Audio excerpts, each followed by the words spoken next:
Suara Ilmu. Kemudian dari pokok perkara dia memperbaiki dari tauhidnya, dari keyakinannya. Ini harus ada ihtimam, semangat belajar ilmu tauhid. Orang itu kalau sudah mengenal sunnah, sudah belajar sunnah, itu yang paling pertama ada di dalam benaknya, dia adalah orang yang paling rajin belajar tauhid. Itu orang yang mengenal sunnah namanya. Itu ciri ya ahli sunnah. Itu jalannya para as-salaf. Nah, jangan pikirnya, oh saya sudah mulai kenal sunnah. Apa cirinya kamu mulai kenal sunnah? Saya sudah mulai pakai baju 3/4. Saya mulai pakai jubah. Itu belum tentu seorang dengan pakaian dia mengenal apa? Sunnah. Saya sudah mulai rajin untuk ibadah. Ya bagus. Dia rajin ibadah itu sudah mulai bagus. Tapi itu bukan pokok sunnah. Pokok sunnah itu dia belajar akidah, ikut jalannya para as-salaf, itu pokok dari sunnah. Adapun kalau sekedar mengajak seorang, membuatnya sadar, hampir setiap kelompok yang menyimpan seperti itu caranya mendekati manusia. Oh ini sudah, tadinya dia biasa korupsi, sekarang dia tidak korupsi lagi. Tadinya biasa merampok, sekarang tidak merampok lagi. Tadinya biasa minum-minum, sekarang dia tidak mabuk-mabuk lagi. Tadinya tidak sholat, sekarang dia sudah sholat. Kan begitu?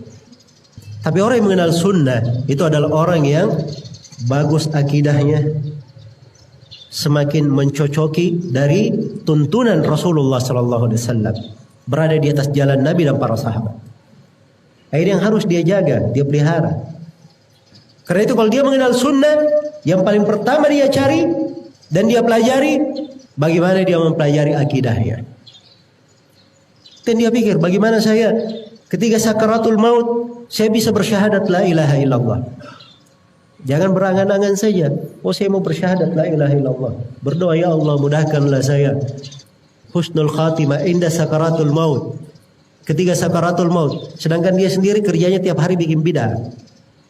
Di dalam doa-doanya dia berdoa kesyirikan, memohon kepada Nabi bukan memohon kepada Allah.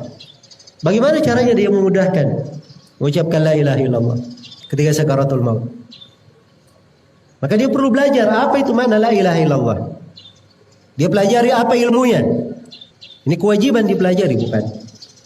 Kecuali kalau ada yang tidak mati, ada yang bisa nego dengan malakul maut, yaitu dia urus dirinya. Mungkin bisa santai dia tidak belajar. Tapi ini kematian ketetapan atas setiap insan. Kullu nafsin dha'iqatul maut.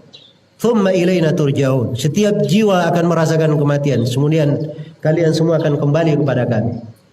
Ada pertanggungjawaban. Dia wajib mempelajari sunnah.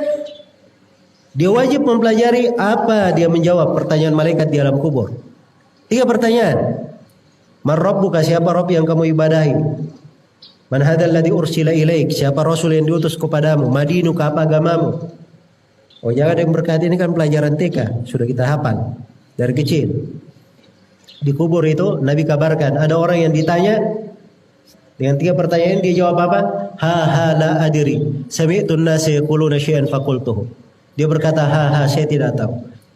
Saya hanya mendengar manusia berucap seperti itu, saya juga ikut-ikut mengucapkannya. Ikut-ikutan ini tidak ada manfaatnya. Harus dia belajar, dia yakini. Saya tidak berkata harus dia hafal ya, karena tidak semua orang bisa menghafal. Tapi dia pernah belajar, pernah dia dengarkan dalil-dalilnya. Ketika dia menghadap kepada Allah, dia berkata, ya Allah saya menyembahmu, beribadah hanya kepadamu, mentauhidkanmu. Saya pernah belajar, saya tahu dalil-dalilnya, pernah saya dengarkan. Nah itu hujjah namanya. Tapi kalau dia ikut-ikutan saja, apa hujjahnya ketika dia menghadap kepada Allah? Ini wajib disadari. Jangan santai-santai saja. Dari kecil, kalau sekolah, Masya Allah 6 tahun, rajin sekali pergi sekolah. Orang tua juga, habis-habisan biaya anaknya. Naik lagi SMP 3 tahun, SMA 3 tahun, kuliah 4 tahun. Setelah itu kerja. Yang kerja dari pagi sampai sore dia pergi kerja.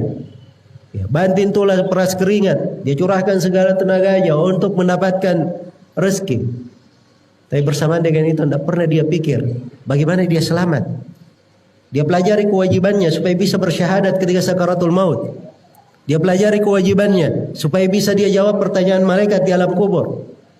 Ya harus ada kesadaran hal tersebut. Ada lagi pertanyaan di hari kiamat. Ini beberapa tempat kewajiban kita ditanya langsung. Ini tidak bisa diwakili. Kalau ada yang bisa berkata, oh anakku mau yang jawab, karena anakku belajar, saya tidak. Itu nggak ada ceritanya seperti itu. Jelas ya?